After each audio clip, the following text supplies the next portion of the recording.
Did you know humanity was once primitive enough to have its leaders sent out on battlefields? These leaders were called kings too. They would often join in the middle of battle, manipulating their armies into dying more for their own sake and ego. Maybe they came to protect their armies, even if it meant dying for them. Maybe. It's a nice thought, at least, but results don't care about intent. The heat of battle distracts leaders from choosing the most optimal decisions, and dead leaders can't make decisions to begin with.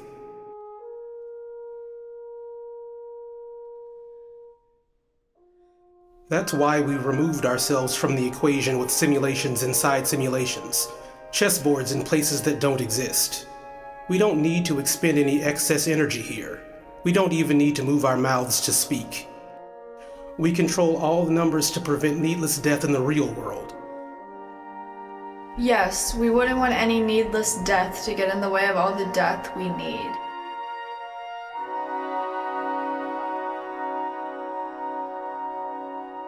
Of course, there are still flaws in this system. Sometimes a master gets sick and their apprentice has to fill in. Sometimes suboptimal strategies that otherwise wouldn't be played get played, like your affinity for an aggressive king. Are you offering advice in the middle of a match? I'd recommend not giving any more advantages than you already have. Not advice, just observation. You're not properly utilizing your other pieces. They're people, not pieces. Fleets, you mean? Fleets with people in them. I'll give you advice. You're playing in your master's shadow. You crave the admiration she has. You want people to initiate conversations with you. You don't want your existence remembered only when you enter a room and forgotten when you leave, if anybody even noticed you to begin with. None of you know anything about me. You're not making the hard choices your master would, sacrificing a few to save the whole. Nobody deserves to die. You're going out in a blaze of glory to fulfill the fantasies of a king, gambling your subjects' lives for all or nothing. Are the complaints of the dead worth less because we can't hear them? I can hear them. I hear their cold, still lips, just like yours and mine. The ones on your side ask you why they died for nothing.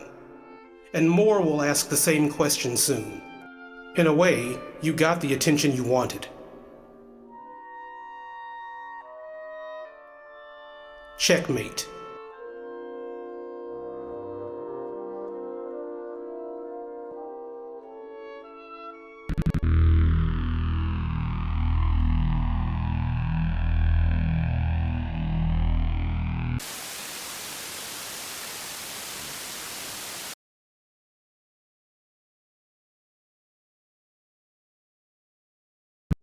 From Fast Break News, U.S. Quadball Cup D2 Star Wars Edition, Salisbury University Phoenixes.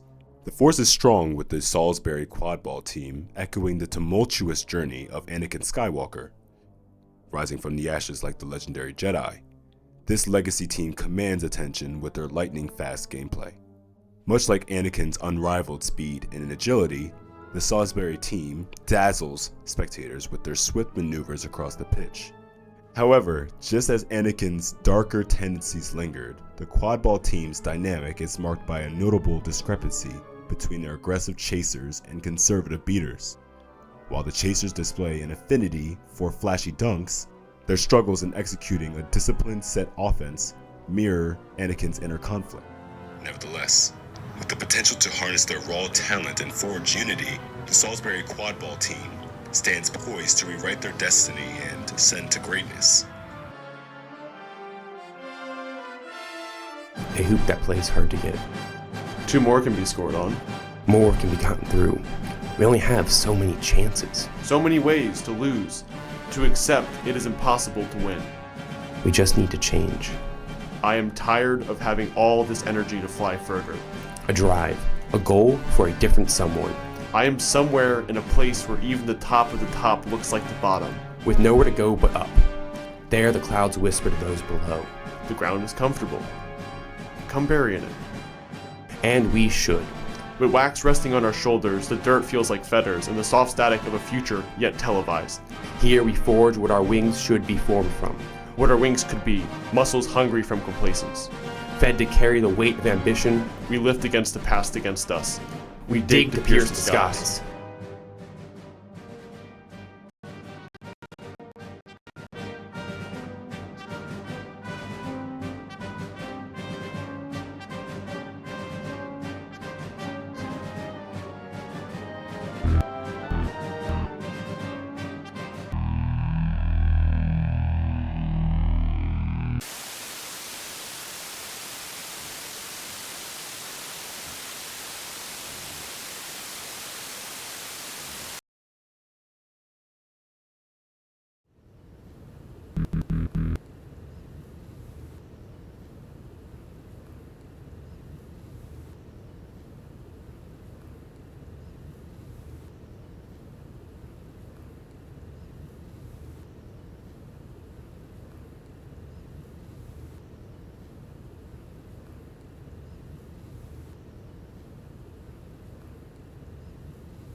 Hi, Mara.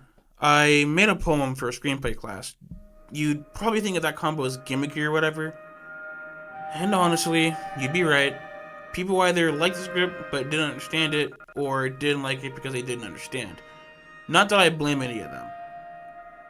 It was supposed to be this grand sci-fi fantasy about the birth of spatial dimensions, and for something that also tried to talk about the meaning of time, I can hear you tell me that I wasted mine on it.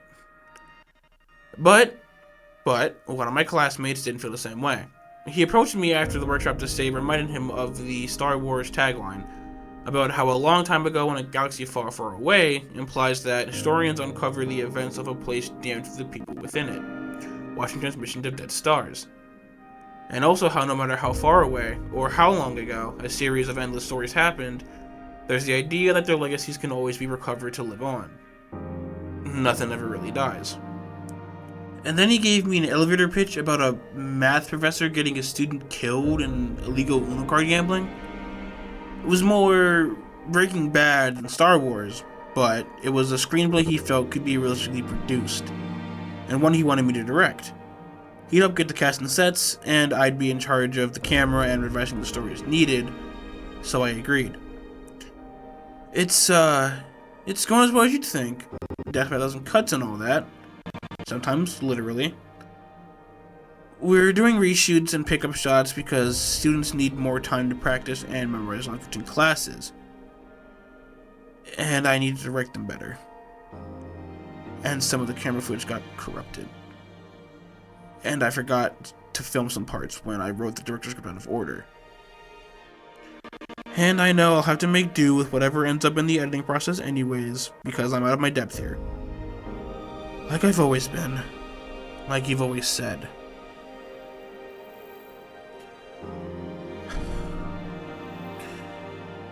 But through this, I get to talk to you for once. Beyond the letters in my head, I don't have an address to send them to. I added a plot line in the film about the main character becoming increasingly estranged from his sister. That simplified the narrative it replaced and added context to another. It gave me a better understanding of you. And this film, for all its imperfections, or because of them, gave me a better understanding of who I worked with. If I lived my life like you do, only doing what can only be perfect, I wouldn't have any regrets I'm ultimately fond of. I wouldn't be any closer to bridging the gap between us. I look forward to hearing back from you soon. From your brother, Isaiah.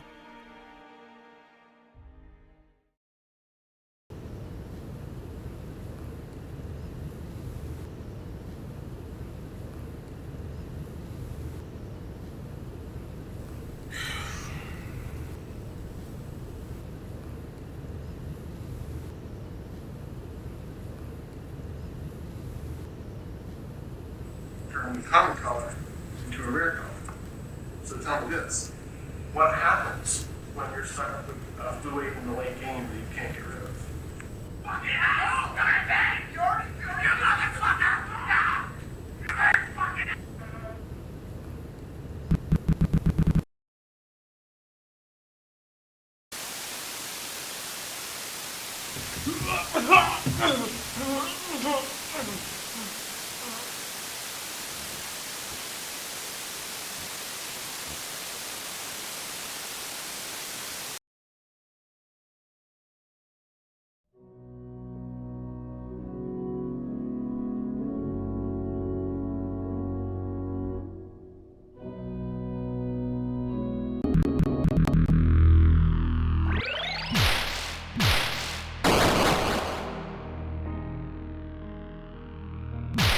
When I die here, somebody with the luxury of having their life only be their own will envision a father barging into his son's room when both should have been asleep, but neither were.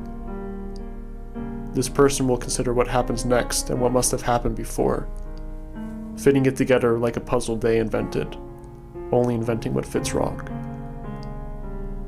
And it might bring them comfort, like those who died for my drawings brought me comfort, brought me an outlet for the nightmares I grew up with.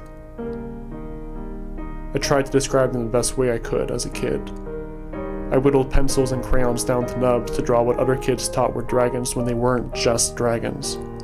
They were, and are, fusions of flesh older than time, and metal newer than that. I tried explaining that to the teacher when she confiscated one of them. My parents found out what I was drawing. They weren't fond of it.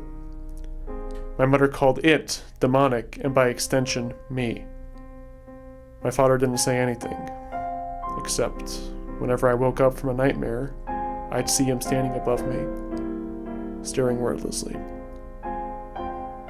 He'd always leave after I saw him, refusing to respond to anything. And in the silence following years of slammed doors, I began to wonder what a functional family would look like, what I could draw if allowed to pursue it openly, what I should do to be around others like me. I never found the answer. One night, emboldened by being able to move out soon, I stayed up to draw. I felt close to transcribing what was in my head, finally seeing it in front of me instead of in me. And in my focus, I didn't hear the footsteps to my room. I didn't hide my tablet beneath the bedsheets when the door opened. My father didn't react at first when he saw me awake. I didn't either. I already knew that he was here to spy on my sleep. And then he saw my tablet screen, and the shouting started. I chose not to stay for it for once. It was the last time I would do anything in this world. I left through the garage, across empty streets, above the water, on a bridge, until I was no longer on solid ground. I am teleported to something like space, floating in it, in front of a god that's no longer my drawing but real flesh, real metal.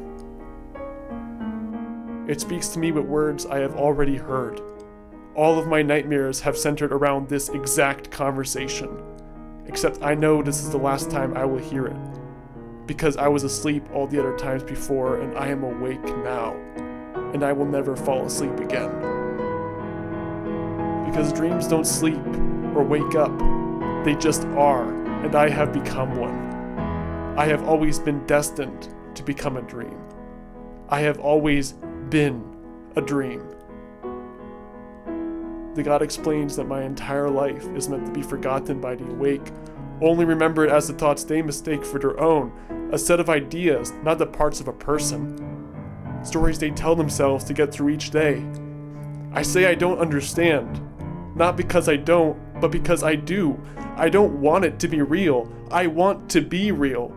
I want my life to be free of someone's eyes. The same way those who died for my dreams, the inspiration for my drawings, must have wanted to be free of me.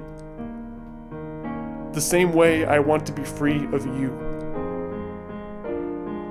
You are now listening to me tell you what this God told me, that it is one of many, all vying to take down the puppets of your collective unconscious, beings guarding the boundary between my world and your own. You are listening to me tell you what it offered me, the power to recruit others into a hive mind, one that can unite to take one of them down. All for the chance to win, so the gods get closer to their goal and for us to be returned to where we belong. I took the offer, knowing how the nightmare always ends. I die. Before I joined them, everyone I've recruited dies. Damned have never existed at all when the content of their lives is forgotten for the final time, and you listen to this without believing me because you think you are immune. It's just a story. You can leave anytime you want. You can judge it however you like, and you could be right. You could die thinking I'm wrong. You could be overlooked by the gods or by someone like me. But I reject being memories of memories, the ink and blank sheets of paper, canvases to be drawn on, never the artist. In my dying moments, I want you to know that. I want you to know what's coming.